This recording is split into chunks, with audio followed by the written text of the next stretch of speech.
Mes chers frères et mes chères sœurs, je suis tout le temps heureux de me retrouver en face de vous. Si malheureusement on ne peut pas pour l'instant le faire physiquement, qu'on le fasse au moins grâce aux réseaux sociaux. Voilà, Kadosh Baruch Hu, il a mis la chokhma à ses inventeurs pour pouvoir nous rapprocher dans la Kedusha. Et donc vraiment, c'est pour moi toujours un plaisir de me retrouver en face de vous et de dispenser mes cours de Torah. Alors, ce cours de Torah est dédié à la mémoire de tous nos chers disparus. Malheureusement, je ne peux citer car la liste s'est allongée de jour en jour. Et également Hamavdil à la Refoua Shelema de tous nos malades. Le cours est extrêmement intéressant pour tous les parents, pour nous tous, pour tous ceux qui ont des enfants au niveau de l'éducation et de la façon d'éduquer religieusement ou tout au moins, on va dire traditionnellement, nos enfants dans le judaïsme et dans le chemin de la Torah. Et qui mieux que Abraham Avinu pour nous montrer l'exemple par sa méthode. Et comment on sait que la méthode qu'Abraham Avinu a utilisée dans l'éducation de ses enfants a marché et a fonctionné? Eh bien tout simplement quand on prend le Passouk 19, il est marqué dans Parashat Vayera qui est da'ativ le ma'am asher etzave et banav et beto aharav veshameru derech Hashem la'asot tzedaka ou mishpat. La traduction c'est si je l'ai distingué, qui est da'ativ, ça veut dire si je l'ai distingué. C'est pour qu'il prescrive à ses fils et à sa maison asher yetzave et banav et beto aharav après lui d'observer la voie de l'Éternel, Veshameru derech Hashem, la'asot tzedaka ou mishpat, en pratiquant la vertu et la justice. Donc voilà. De but en blanc, Hakadosh Baruch Hu vient et annonce dans sa sainte Torah que la raison première pour laquelle il a rapproché Abraham de lui, et il avait une affection particulière pour Abraham, c'est parce que Abraham s'attelait sans cesse à la tâche de la transmission des lois de Hakadosh Baruch Hu à ses enfants et à sa famille autour de lui. Et c'est quelque chose de fondamental. Fondamental. D'ailleurs, c'est tout le but de la loi orale qui nous vient de Moshe. D'ailleurs, dans le Pirkei Avot commence bien par cela. Moshe Kibel Torah Misinaï, Umsara Yeshua, la transmission chez nous dans le judaïsme est fondamentale et elle assure la pérennité du peuple juif. Car sans transmission des lois, il n'y aurait pas, Hasve Halila, de personnes pour prendre le relais, tant au niveau de l'enseignement qu'au niveau de l'abattage rituel, qu'au niveau de la circoncision, qu'au niveau de toutes les mitzvot qu'Akadosh Baruch Hu nous a données en l'an 2448 par l'intermédiaire de Moïse son prophète, et qui au fur et à mesure du temps se sont transmises de père en fils, de maître en élève jusqu'à nos jours, et elle continuera à être transmise Be'ezat Hashem jusqu'à la venue du Mashiach, du Messie, qui lui éclairera par son savoir toute l'humanité et en particulier le peuple juif. Donc on voit que s'il n'y a pas transmission, Hasve Halilya, il n'y a pas continuation, il n'y a pas continuité, il y a arrêt, il y a Hasve Halilya, mort. Chez nous, c'est quelque chose de fondamental.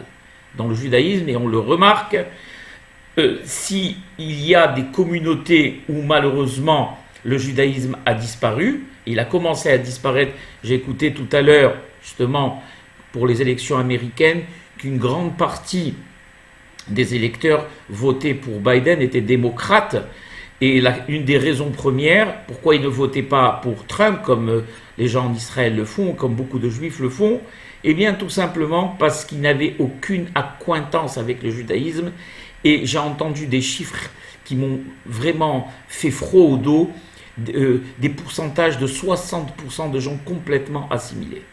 L'assimilation est la conséquence du manque de transmission. Quand un enfant n'a pas reçu de son père, qui lui-même n'a pas reçu de son grand-père, qui lui-même n'a pas reçu de son arrière-arrière-grand-père, etc., ne serait-ce que sur 3-4 générations, eh bien, le judaïsme dans la famille disparaît. C'est pour ça qu'il y a marqué Lo yamush Torah ze mipicha ou mipizaracha ou mipizera zaracha. Akadosh Baruch Hu, il projette sur 3 et 4 générations, il a promis que cette Torah, si on fait l'effort nécessaire pour la transmettre, elle ne disparaîtra jamais d'une génération à l'autre et sur plusieurs générations. Et donc, Akadosh Baruch Hu, qui est très sensible à cet état de fait, et c'est pour cela qu'il a choisi Avraham Avinu Alav Hashalom. Alors maintenant, ce qu'on va voir et ce qui nous intéresse à nous, parents du 20e siècle, 21e siècle, pardon, c'est de savoir de quelle manière aujourd'hui on doit aborder ce problème et comment on doit se comporter avec nos enfants. Il n'y a pas beaucoup de différence avec la façon avec laquelle se comportaient nos parents, nos grands-parents, nos arrière-grands-parents. Il y a bien sûr des méthodes pédagogiques adaptées au siècle d'aujourd'hui, mais la base est toujours la même, car la tradition reste la même, elle est immuable, la Torah ne change pas. Il y a peut-être aujourd'hui, avec malheureusement la forte présence et l'omnipotence, on va dire, de la technologie et du monde moderne de plus en plus présent et saillant, il y a malheureusement beaucoup plus d'efforts à fournir pour expliquer les notions spirituelles. Car malheureusement aujourd'hui, et c'est ce qu'on voit et ce qu'on palpe qui a préséance. D'accord ? Mais nous, pour pouvoir éduquer nos enfants, on a le devoir de le faire depuis leur jeune âge. On va le voir ici, Be'ezat Hashem, dans les détails. Il y a marqué, ici, selon d'ailleurs, je vais expliquer ce que dit le Rav Yoram Abergel, pourquoi il a aimé tant Akadosh Baruch Hu Avraham, et il a rapproché à lui, avec l'amour qu'on connaît qu'a Akadosh Baruch Hu pour Avraham, parce qu'Avraham Avinu a énormément travaillé. Et ça, c'est un point central et important. Il est impossible d'éduquer un enfant sans travailler, sans travail. Vous allez me dire, c'est une vérité de la palisse. Eh bien, ce n'est pas une vérité de la palisse. Car l'éducation des enfants est quelque chose qui se construit tous les jours et demande un effort perpétuel et régulier de la part des parents, bien évidemment de la part des enfants, mais ça c'est quand ils commencent à grandir, mais le rôle des parents, c'est de continuellement veiller à cette éducation. Il dit, Abraham Avinu n'a jamais lâché prise, il était toujours sur eux, sur ses enfants. Bien sûr, les enfants principaux que l'on connaît, c'est Ishmaël et Yitzhak, mais il y avait beaucoup d'enfants qu'il a eus avec d'autres femmes et d'autres personnes qui habitaient dans sa maison, des centaines de personnes qu'il éduquait, parce que tous ceux qui faisaient partie de la maison d'Abraham devaient être éduqués également au niveau religieux. Et il dit ici, Rashi, le mot Yetzavé, on a dit tout à l'heure, d'après l'explication, cela veut dire ordonner ou prescrire. Rashi dit, c'est dans le sens le plus strict du terme, c'est-à-dire ordonner. Ordonner. Daïnou, Avraham Avinu tous les jours de sa vie, il ordonnait à ses enfants, il leur prescrivait de suivre les chemins de Dieu. C'est quelque chose qu'on répète tous les jours, Rabotai. Ah mais je lui ai dit hier, non, on recommence aujourd'hui, et encore, et après-demain. Parce que malheureusement, quand les enfants grandissent, ça devient presque quasi impossible. Et donc il faut le faire depuis qu'ils sont tout jeunes pour que ça devienne chez eux un mécanisme. Mais ce qui est le plus important, et ça c'est le point premier dans l'éducation, c'est que c'est vrai que le terme letzavot veut dire ordonner ou prescrire, mais c'est comme dans le mot mitzvah. Mitzvah c'est une ordonnance, mais en même temps mitzvah ou letzavot veut dire associer. Mitzvah vient du mot tzavta, qui veut dire équipe. quand on fait une mitzvah, on fait équipe avec Akadosh Baruch Hu. Quand on est metzavim, quand on ordonne ou on prescrit dans le domaine religieux, on associe également, comme le faisait Avraham Avinu, et c'était pour lui quelque chose de très important, d'associer à lui ses enfants sur deux plans. Donc, on va parler tout de suite. Le premier des plans, c'est quoi? C'est que déjà, il faut que les enfants soient préparés à recevoir cette ordonnance, cette prescription. Car, on le sait, si pour les adultes, il est difficile tous les jours, et c'est un combat perpétuel contre le Yetzer Hara, pour pouvoir faire la volonté d'Akadosh Baruch Hu. Pour les plus grands, comme je l'expliquais dans mon cours d'hier, ce n'est plus un combat, le corps a eu le dessus, l'âme a eu le dessus sur le corps, pardon, et donc le corps fait la volonté de l'âme, mais pour la plupart d'entre nous, c'est un combat perpétuel. Donc si ça l'est pour nous, ô combien ça va l'être pour les enfants à qui on doit sans cesse répéter, mets ta kippa avant de manger, laisse tomber la télévision, prends un livre, va étudier un petit peu, étudie ton cours d'hébreu, assieds-toi à côté de moi, on va faire un peu de paracha. C'est très difficile pour les enfants d'écouter. Et surtout quand c'est le Yetzer Hara, déjà, il commence à les pousser à se rebeller. Et donc, il faut les préparer à ces enfants, comme le faisait Avraham Avinu. Et pour les préparer, eh bien, on va suivre l'exemple d'Avraham Avinu. On va déverser sur nos enfants un torrent d'amour et de bienveillance. On ne peut pas obtenir de quelque chose si au préalable, on ne les a pas gratifiés de manière abondante de notre amour. Ça, c'est dans tous les domaines de l'éducation, mais encore plus dans le domaine de l'éducation religieuse, parce que c'est plus difficile. On n'aura pas besoin de supplier un enfant pour aller lui demander d'aller jouer au football. D'accord? Mais on aura besoin de plus d'efforts pour lui demander, si on ne l'éduque pas au préalable, d'aller s'asseoir pour étudier un peu de Torah, ou de suivre un cours d'hébreu, ou de mettre la kippa sur la tête, ou de faire la beracha avant de manger et après manger. Donc pour cela, on doit les préparer comme on prépare un mavdil, bien évidemment, un keli, un ustensile, à recevoir quelque chose. Et pour qu'ils acceptent nos prescriptions, nos demandes et nos doléances, eh bien, il faut qu'on les abreuve d'amour et de bienveillance, de patience, comme il a fait Avraham Avinu. Et il dit mieux ici, le Hacham, qu'on les associe de manière, comment dirais-je, qu'on les associe de manière intense, par l'âme même, par l'âme.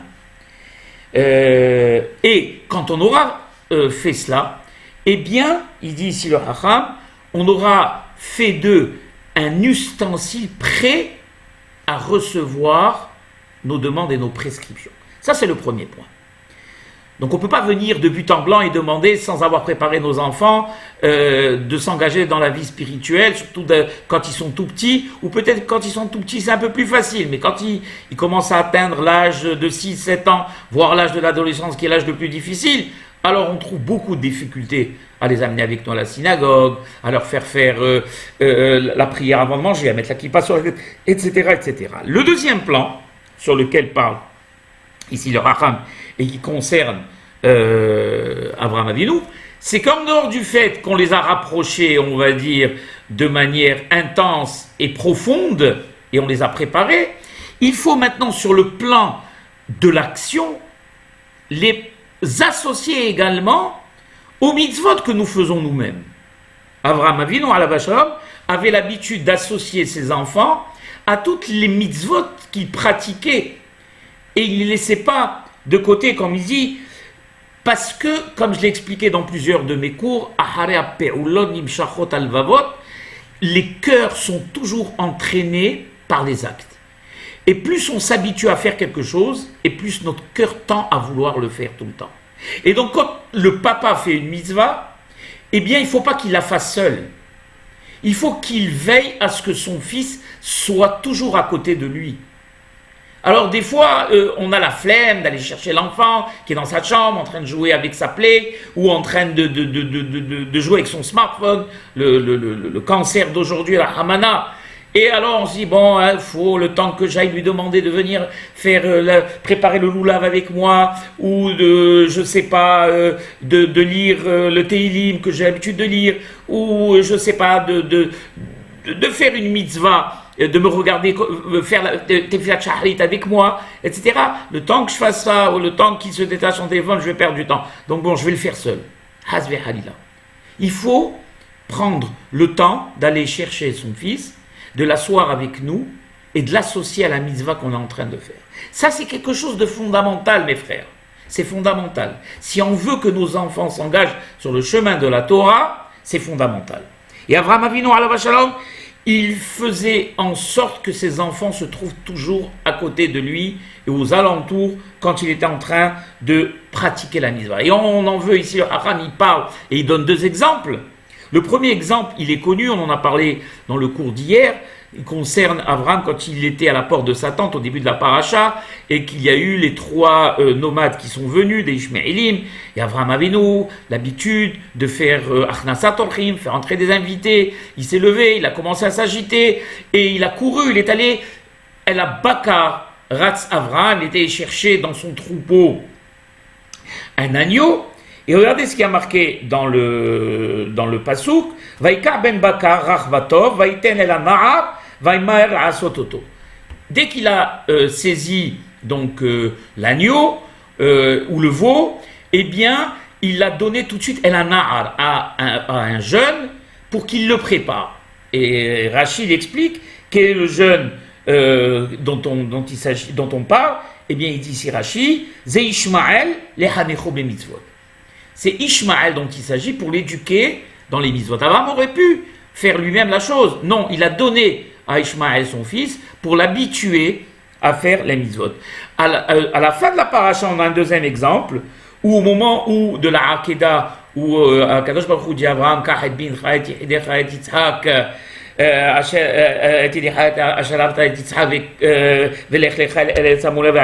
donc Kadosh Baruch Hu demande à Abraham de prendre son fils unique, Isaac, et de l'amener au mont Moria pour l'offrir en sacrifice. Donc Abraham savait qu'il s'agissait de Isaac, son fils, et de personne d'autre. Pourtant, il est marqué dans le pasouk, quand Abraham s'est réveillé le matin, Vayeshkem Abraham baboker, Vayahavosh et Hamoro, Vayka Eshnene Arab Ito. Donc Abraham se leva le matin, il attela son âne, et il a amené avec lui Shnene Arab Ito. Et on explique qu'il s'agissait donc de qui? De Ishmaël et de Eliezer. Il y en a qui disent de Eliezer.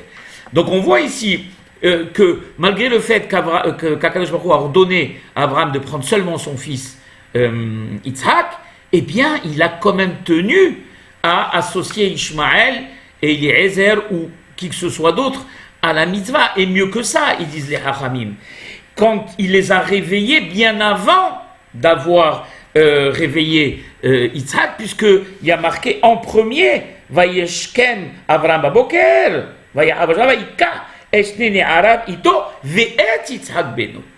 Et ensuite, il a pris son fils Isaac. Donc on se rend compte que il est important d'associer ses enfants à la mitzvah, et aussi quelque chose de très important et de fondamental. Et ça, tous les parents le savent. C'est quelque chose que je vais dire. Vous allez me dire, Yaakov, qu'est-ce que tu nous apprends? C'est vrai, mais comme le Hacham en parle, j'en parle. Peut-être qu'on peut le faire aussi de manière inconsciente. Donc il est bien de le répéter. Pourquoi il a amené Ishmaël également? Pour ne pas faire de différence entre les enfants. Rahman al-Itzlan, on sait que faire des différences et des préférences entre les enfants a conduit des enfants à grandir de manière tragique. Et ils l'ont reproché aux parents 30 et 40 ans et 50 ans après. Et le père, certains parents étaient même étonnés. Comment? Mais j'ai jamais fait de différence avec toi, mon fils. Pourquoi tu... Oui, papa. Et le fils pouvait 50 ans après ou 40 ans après lui citer toute une liste de fois où, de manière, le papa, inconsciemment, a complimenter le fils plutôt que l'autre, a amené le fils beaucoup plus avec lui, et l'a associé à beaucoup plus d'activités que l'autre, etc., etc. Le père ne le faisait pas, le pauvre, pour faire du mal, mais des fois, on a, de manière inconsciente, des préférences. Alors, il faut travailler sur cela pour ne pas, hasvi haïla, qu'il y ait aucune... D'ailleurs, un des exemples, les Hachamim nous expliquent qu'une des raisons pour laquelle on a été en exil, c'est parce que Yaakov avait préféré Joseph à ses frères. Et par vengeance, ses frères l'ont vendu en Égypte, et en conséquence, Jacob a été obligé de descendre en Égypte quand Joseph s'est déclaré. Donc on voit que, ce que ça peut entraîner. Et il dit ici le Hacham que si les parents ont vraiment envie qu'Akadosh Baruch Hu les aime, Yehabebotam, il dit comme ça en ces termes, et qu'il les rapproche à lui, Akadosh Baruch Hu, comme il l'a fait pour Abraham, alors il dit Ya'asok bemishne meretz ublahad gadol, il faut que les parents agissent avec ferveur, enthousiasme et sans relâche dans le domaine de l'éducation des enfants pour qu'ils aillent sur le chemin de la sainteté et de la tradition. Et qui leur prescrivent et qui leur ordonnent à chaque moment de la journée d'observer le chemin de Akadosh Baruch Hu, Mamash, comme il dit ici, qu'Avraham Avinu Besharato. C'est-à-dire que dire non, Abraham, c'est quelqu'un de spécial, d'exceptionnel, moi j'arriverai pas à être comme lui. Il n'y a pas de j'arriverai pas à être comme lui. À notre niveau, à nous, on a le pouvoir d'être comme lui, à notre niveau. C'est ce que j'explique à chaque fois. Matai yagi'u ma'asai, les ma'asai avotai, Abraham, Isaac, Jacob. Chaque juif, il doit se poser cette question tous les jours. Et dans tous les domaines de la vie, on doit tendre à les imiter. Et si Abraham a fait ça, il a été aimé par Akadosh Baruch Hu. Si on fait ça, nous aussi également, on sera aimé par Akadosh Baruch Hu. Et il dit ici le Hacham qu'au niveau d'éducation des enfants, il est interdit, la compromission est interdite. Celui qui aime réellement ses enfants, il faut qu'il veuille pour eux l'éducation. On parle ici bien sûr d'éducation religieuse. L'éducation religieuse la meilleure qu'il soit. Et sans compromis et sans légèreté. Il dit quand arrive le moment où on doit inscrire nos enfants dans les jardins d'enfants déjà, donc on commence très très tôt, on doit faire attention quand on a la chance d'habiter dans des pays comme Israël ou des pays comme la France ou les États-Unis. Malheureusement au Maroc on avait cette grande chance, elle existe toujours Baruch Hashem dans ces écoles merveilleuses qu'on a fréquentées comme Neve Shalom, comme l'école normale hébraïque, dans lesquelles on a été éduqué religieusement de manière extraordinaire.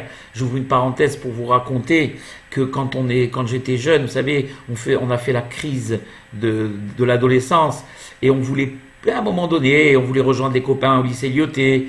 Et papa, je faisais même des grèves. Papa, je veux moi rejoindre mes copains au lycée Lyoté, je veux rejoindre mes copains avec eux, être avec eux. Moi, et alors papa, Zichrono Livracha, me jurait, me disait mon fils, je peux t'assurer que je ne renoncerai jamais à ce que tu aies une éducation religieuse et traditionnelle et traditionnaliste. Et pourquoi je continue à vous le dire? Parce que quand papa Zichrono Livracha est tombé malade et qu'il était mourant, j'avais été le voir plusieurs fois en Israël. Et les derniers temps, il pleurait sur son lit. Et je dis, papa, pourquoi est-ce que tu pleures? Alors il me dit, mon fils, je regrette vraiment de ne pas avoir étudié la Torah. Parce que papa, c'était quelqu'un d'extrêmement intelligent et extrêmement cultivé. Tout le monde connaît le parcours de mon père, je n'ai pas besoin de l'étaler. Et il pleurait. Je lui ai dit, papa, pourquoi est-ce que tu pleures? Baruch Hashem, voilà, j'ai étudié grâce à toi, grâce au fait que tu n'aies jamais renoncé à ce que j'étudie dans des écoles comme Neve Shalom. C'est une très très grande école à Botaï, Neve Shalom. On étudiait 5 heures d'hébreu par jour avec des grands professeurs. L'école normale de mon temps était une école où on étudiait 3 et 4 heures d'hébreu par jour avec les plus grands professeurs, les plus grands penseurs. Mes maîtres à moi ont été, et certains aujourd'hui sont encore les plus grands penseurs. Je citerai Zichrono Livracha, Bi'amran al-Levi, monsieur Zichrono Livracha, monsieur Émile Seban, je citerai chez monsieur Claude Sultan. On a eu la chance d'avoir des Béni Lévy qui venaient nous donner des cours. On a eu Béhémet, une chance inouïe d'avoir de grands professeurs.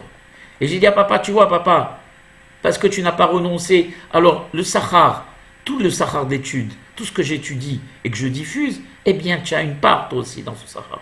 Vous voyez donc l'importance de ne pas renoncer à ce que ces enfants soient éduqués sur les genoux de la Torah. Faire très attention dans l'école dans laquelle on veut les mettre. Alors bien sûr, quand on n'a pas tellement le choix, il vaut mieux bien sûr déjà une école traditionnaliste plutôt qu'une école religieuse. Moi je privilégie une école religieuse à laquelle on va leur apprendre de A à Z toute la religion, il faut voir dans les petits ganim d'enfants religieux, les enfants rentrent le Shabbat, ils récitent des versets de Tehillim, Kabbalah de Shabbat, les filles également, c'est quelque chose d'extraordinaire. Voir grandir ces enfants sur les genoux de la Torah, il n'y a pas plus grande bénédiction, il n'y a pas plus grand bonheur, Rabotai. Si on n'a pas le choix, il vaut mieux déjà les inscrire dans une école traditionnaliste, où on leur apprend les rudiments du judaïsme, et au moins qu'on leur apprenne Yahdout, et qu'on leur apprenne Historia, l'histoire du peuple juif, pour ne pas hasve halila. Et ça n'arrivera jamais, à nous juifs marocains, qu'on retombe dans l'assimilation. Ça n'arrivera jamais.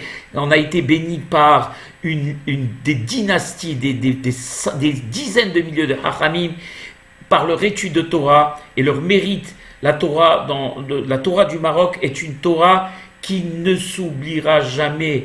Comme je l'ai dit, grâce à l'enseignement qui a été transmis par nos maîtres, Baruch Hashem, même ceux qui sont partis en Israël, en France, un peu partout pour la plupart, ont gardé au pire les traditions. Et ça, c'est extrêmement important. Il dit ici la chose suivante. האמת היא שלא רק שהילדים גדלים מגיע הזמן לרשום אותם למוסדות חינוך, יש על כמובן לרשום אותם למוסדות חינוך על טהרת הקודש, אבל טוב שהם נולדים, יש להקדיש אותם לתורה, קדושה, טוב אחרי דבר מראשיתו. Je voulais arriver à cette phrase. C'est-à-dire qu'il est fondamental de savoir, c'est-à-dire טוב אחרי דבר מראשיתו. Pour que la chose finale réussisse, tout dépend du début. C'est-à-dire que la construction d'un enfant, la construction d'une éducation ne se fait qu'au commencement, quand on est petit. C'est comme une graine à l'intérieur qui contient en elle tout le potentiel. Et bien quand après cette graine, on la met dans la terre et que cet arbre pousse, alors on voit au travers de l'arbre ce qu'il y avait dans la graine. Quand nous, on va éduquer nos enfants depuis qu'ils sont tout petits et on va consacrer beaucoup de temps à ce qu'ils aient une éducation religieuse sur les genoux de nos hachamim, avec des enseignants, une école, une bonne école, alors les résultats se verront, soyez-en certains. Quand l'enfant déjà arrivera à l'âge de 6 ans, 7 ans, 10 ans, 18 ans, et quand après on n'aura malheureusement plus, ils seront partis à l'étranger, comme il dit, on donne ce très bel exemple, que l'éducation des enfants, je crois que c'est David Ameller qui le dit, ressemble à, vous savez, la flèche qu'on met, qui est sur l'arche. Sur l'arc, pardon, Mehila. La flèche qui est sur l'arc. Donc, tant que la flèche est sur l'arc, on arrive à la diriger. Une fois qu'elle est partie, on n'arrive pas à la diriger. C'est fini. Elle prend son envol, on ne sait pas où elle va atterrir. Alors, ça veut dire quoi? Ça veut dire que la flèche étant dans l'arc, et encore tant qu'elle est accrochée à l'arc, on doit lui inculquer un maximum, on doit lui donner un maximum de connaissances et d'éducation religieuse. Comme ça, quand il prendra son envol, Be'ezat Hashem, il aura en lui, peu importe les épreuves qu'il aura affrontées dans la vie, le milieu dans lequel il se retrouve lui-même. S'il a bien été éduqué, choisira le milieu adéquat à son éducation. Et même au pire, s'il ne le peut pas, eh bien, il y aura, comme est marqué, Hanoch la Na'ar, les filles d'Arko, Gam Kiaskin, Lo Yasor Mimen. On aura l'occasion de commenter ce magnifique verset.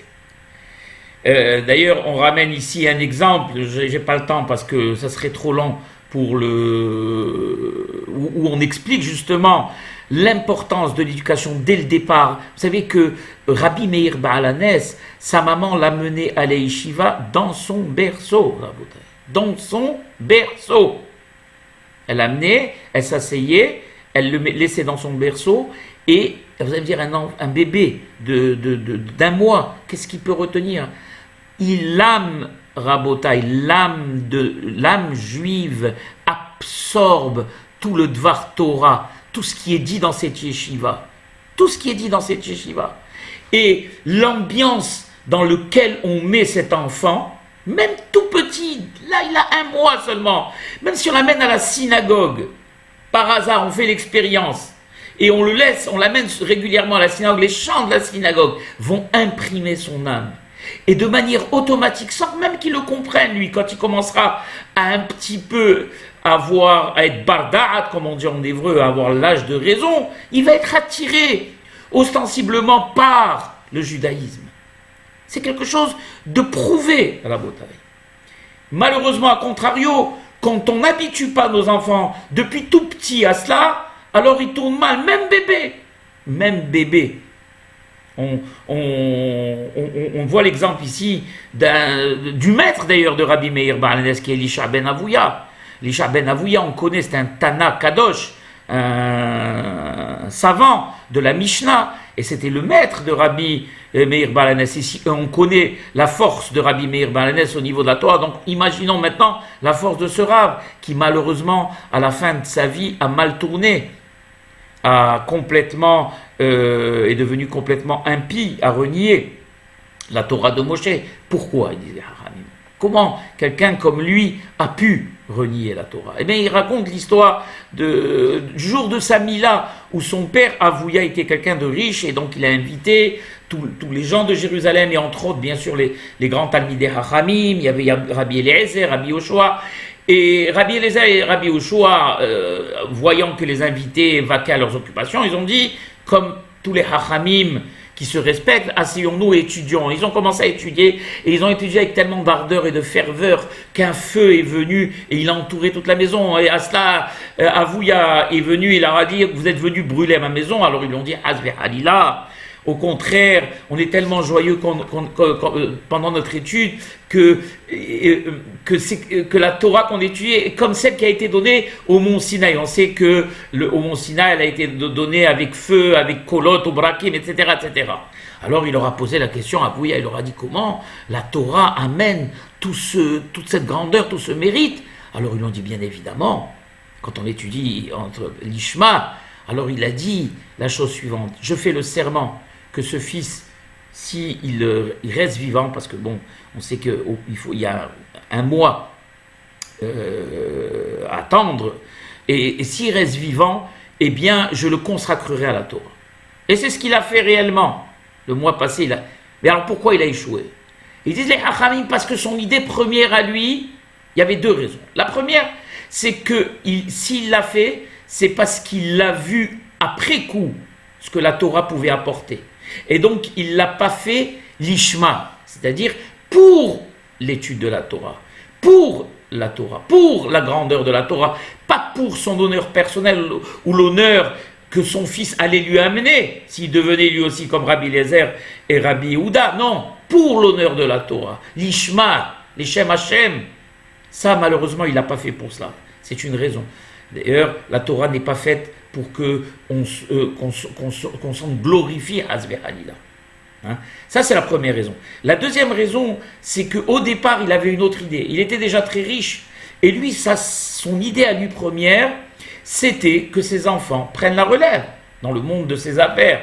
Et donc pour lui, cet enfant, dès le départ, devait être consacré au monde des affaires. Et donc parce que dès le départ, vous imaginez, il y avait cette idée qui était imprimée, et l'ambiance qui était associée était une ambiance d'affaires, on va dire, eh bien l'enfant a été imprimé, le bébé a été imprimé avec cette atmosphère depuis tout petit, et malheureusement, à la fin, pas la fin, mais enfin, la fin quand il est devenu déjà grand Tana, il a malheureusement Kafar Baikar Hamana.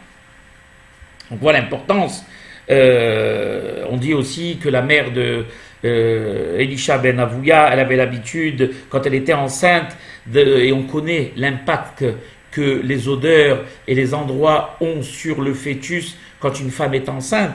Et elle, malheureusement, elle avait l'habitude d'aller dans des endroits dans des endroits où il y avait l'idolâtrie, pour sentir l'odeur et le fumet qui s'échappait des offrandes et de l'encens. Eh bien, ça a imprimé Rabotai, le fœtus, et ça a donné ce que ça a donné. Donc on se rend compte ici qu'il ne faut pas croire qu'il faut attendre un certain temps pour éduquer nos enfants parce qu'il n'est pas encore à l'âge de la raison et qu'il ne comprend pas et que pour l'instant ça ne sert à rien, jamais de la vie. L'âme de l'enfant existe le jour de sa naissance, elle est déjà en lui. Cette âme a la capacité d'absorber, elle est éternelle, elle a la capacité d'absorber ce que vous ne pouvez imaginer. Dans le bon sens ou hasve halila dans le mauvais sens. Et donc au niveau pratique, sans aller du côté spirituel, au niveau pratique, il faut commencer déjà, quand l'enfant commence à marcher, à l'associer, à l'amener, à travailler avec lui dans le domaine religieux. Et bien évidemment, à choisir, comme je l'ai dit, le jardin d'enfants à partir duquel tout va se construire. Il y a aussi, il dit quelque chose de superbe.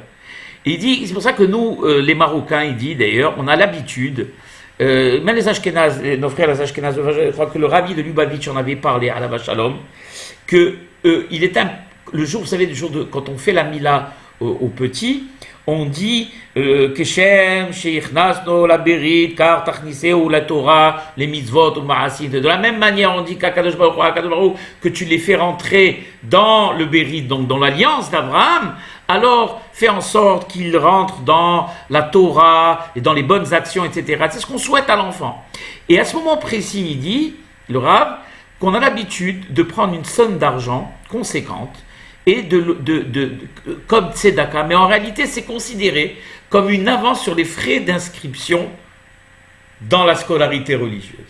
Vous voyez déjà quand un enfant, il dit que si les gens font ça, ceux qui n'ont pas l'habitude de le faire, et que Be'ezat Hashem, que les mères d'Israël soient pleines d'enfants, Be'ezat Hashem, alors dites-le à vos proches, dites-leur qu'ils prennent l'habitude, au moment où justement on dit ce pasouk, qu'ils prennent et qu'ils mettent de côté une somme d'argent, qu'ils offrent, et ils disent, cet argent, il est considéré comme, on va dire, une avance sur les frais d'inscription pour le domaine religieux pour mon enfant. Il dit Mina amour le'el al darkot shavaminu bechinuch banav bnei beto lemedim anu gam shechdelasia leshtol belibam shenarikalem ederech hachinuch haneuta alenu lechaber לקשור אותם אלינו על ידי שנרעיף עליהם בכל עת אהבה וחיבה מעומק הלב. Donc ça on l'a déjà dit. Moken alenu lechaber alenu et alenu haikarim. On a le devoir de les rapprocher à nous, nos enfants, nos chers enfants, et les associer dans toutes les mitzvot que l'on fait. Très souvent, le papa, il va à la synagogue et dit, l'enfant il dort, je le laisse dormir. Tant pis, je ne veux pas le réveiller, le pauvre. Non, la bataille. Non, il est sûr qu'on n'amène pas un enfant d'1 an et demi, 2 ans, qui va courir dans tous les sens à la synagogue, qui va crier. C'est compliqué. Mais un enfant, quand il est à l'âge de la raison déjà, quand il sait se tenir, eh bien, il faut l'amener avec vous à la synagogue. Et quand il vient à la synagogue, il arrive à la synagogue, il ne faut pas le laisser courir dans la cour dans tous les sens. Je sais que c'est difficile. On a tous des enfants. On sait que c'est difficile. Mais justement, c'est ce qu'on a dit en début de cours. C'est un travail constant. Un travail non seulement pour nous, pour le papa, mais un travail qu'on doit imposer à l'enfant également. L'asseoir à côté de nous. Il est évident qu'un enfant ne peut pas se concentrer des heures durant. Et donc prendre le temps qu'on a gagné à le faire asseoir à côté de nous. Moi j'ai vu à la synagogue, c'est extraordinaire, des enfants qui veulent imiter le père. Alors quand le père il fait la Hamida, le fils il prend son sidour, il se met à côté de lui, même s'il ne sait pas lire, il fait semblant lui aussi de se pencher, de se prosterner comme son père. C'est extraordinaire. Mais c'est quelque chose de fondamental, Rabotaï. Habituer cet enfant à s'asseoir à côté de nous, à lire, à lui donner de l'importance. Lui-même se sent grand, se sent adulte, lui aussi. Il veut imiter. Vous savez, quand il est petit, c'est pas un problème, contrairement à ce qu'on croit. C'est quand il devient adolescent. Alors, quand il devient adolescent, mes chers amis, mes chers frères et sœurs, ne renoncez à rien. N'ayez pas de pitié, entre guillemets. N'ayez pas de pitié à passer à s'il est fatigué, nous. N'ayez pas de pitié à le lever le matin, à l'amener avec vous à la synagogue. Moi, je connais des enfants qui sont aujourd'hui, je ne veux pas les citer parce que c'est des gens trop modestes. Et je ne veux pas les citer. En tout cas, pour votre indice, ils me sont très très proches et je les aime profondément. Qui sont devenus des êtres hors du commun. Qui sont aujourd'hui des stars, on va dire, dans le domaine religieux, dans le domaine de la païtanout. Pourquoi ? Parce que leur papa, Zichrono Livracha, ce tzaddik Kadosh, il les a éduqués depuis leur jeune âge. Il me racontait, tu sais, Yaakov, le dimanche, les gens, ils allaient à la plage et nous, on restait avec papa. Il était, après la prière, à lire Chok l'Israël, avec les Mahamadot. Alors, bien sûr, le papa qui était un hacham, il y a plein de méthodes. On leur promettait un peu d'argent, des cadeaux, etc. Ça fait rien. Ça fait rien. Eh bien, voilà le résultat, Baruch Hashem, ces enfants, que Dieu le bénisse, que Dieu les bénisse et leur ajoute longue vie à eux, leurs femmes et leurs petits-enfants, sont vraiment un exemple à suivre. Et il y aurait des centaines et des milliers d'exemples, des millions d'exemples à citer. De tous ces grands hachamim. Vous croyez qu'ils sont devenus grands hachamim comme ça? Des admourim. Vous croyez que quand un admour, il a un enfant, cet enfant, il naît avec des péotes et directement, à l'âge de 3 ans, il prend lui-même un livre et il l'amène avec lui à la synagogue et il commence à lire? Non! Le père travaille. Il y a chez lui une ambiance de Kdusha qui règne dans toute la maison. Au niveau de la pudeur, faire très attention à la bataille. Quand on a des filles, à faire en sorte qu'elles aient leur propre chambre, à faire en sorte qu'on se balade habillés tous à la maison. Tout ça, c'est extrêmement important. C'est extrêmement important. Ça imprime les petites filles, les garçons qui comprennent que la nudité est interdite, etc., etc. Mais il est encore petit, il ne comprend pas. C'est faux. C'est faux. Même s'il ne comprend pas, son âme, elle imprime et elle comprend. Et donc, pour conclure, parce qu'il y aurait énormément de choses à dire dans le domaine de l'éducation. Qu'est-ce que j'ai dit, moi, dans le domaine de l'éducation? Je n'ai parlé que comme on dit, du dos de la cuillère. Hein? Il faudrait des cours et des cours entiers. J'ai parlé de ce sujet qui est très sensible et très important, qui, comment dirais-je, qui est fondamental pour la survie du peuple d'Israël, qui est la massorette, la transmission à nos enfants, car sans transmission, eh bien, il y a faim, que Dieu en préserve. Et c'est pour cela qu'on a le devoir de ne renoncer à rien et d'être sans cesse sur nos enfants. Moi, j'ai des enfants, que Dieu les garde, qui sont grands, mariés, et jusqu'à aujourd'hui, que Dieu les garde, ils continuent à m'appeler, à me poser des questions sur la halakha. Ils ne font rien sans me demander. Vous croyez que ça a été facile? Ce n'est pas facile. Et je continue à être sur eux et à les appeler jusqu'à aujourd'hui, à la veille des fêtes, la veille des mitzvot, comment faire les mitzvot. Mais papa, on sait. Et je répète et répète, c'est un travail qui n'arrête pas. Voilà. Donc je vais conclure et dire la belle phrase que dit Shlomo HaMelech, que pour que les enfants deviennent ce qu'on souhaite, des grands, Be'ezat Hashem, dans la religion, dans l'étude, dans la Tahara et la Kedusha, Hanoch la Na'ar al-pi darko, gam ki yazkin lo yasur mimena.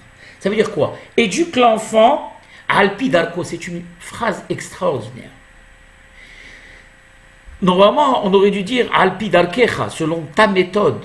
En réalité, on n'éduque pas un enfant selon seulement notre méthode, mais selon ce que l'enfant est en capacité de recevoir, selon le caractère de l'enfant, selon les aptitudes de l'enfant. On ne peut pas offrir à un enfant la même chose qu'on offre à l'autre.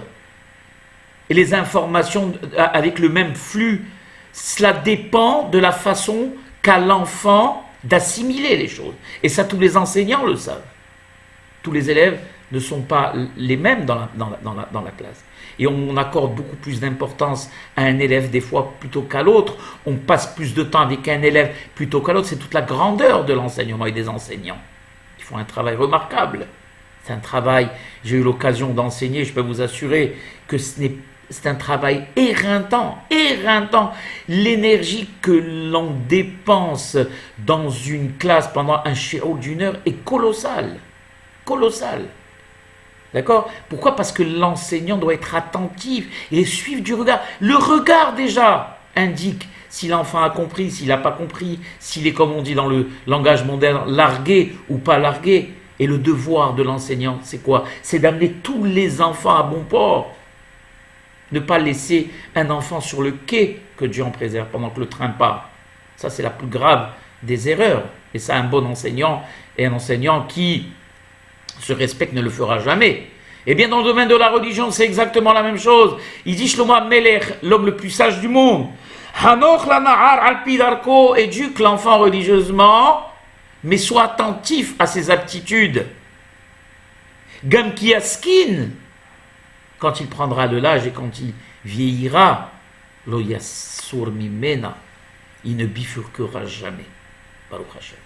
Et ça, croyez-en, l'expérience de tous ceux qui ont éduqué leurs enfants dans le domaine religieux.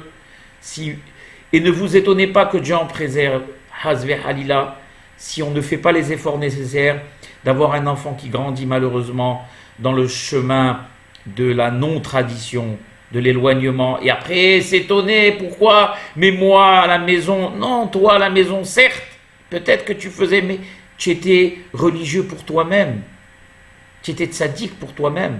Aurait tzaddik pour toi-même, ça ne sert à rien. Ça a été d'ailleurs le grand reproche qu'on a fait à Noah. Pourquoi Noah n'est pas compté parmi les patriarches? Tout simplement parce qu'il n'a pas prié pour sa génération, il n'a pas fait en sorte de rapprocher sa génération, comme l'a fait Abraham Avinu. Eh bien, comme le fait Abraham Avinu avec ses enfants, on a le devoir, nous aussi, de le faire et de les associer, d'être tout le temps avec eux et sur eux, pour que Be'ezat Hashem, on soit fiers d'eux dans le domaine religieux, comme on veut l'être dans le domaine du hol. Qu'Akadosh Baruch Hu vous protège vos enfants, vos petits-enfants, et que, Be'ezat Hashem, on se réunisse bientôt dans la joie et l'allégresse. Amen, Kenny Alatzah.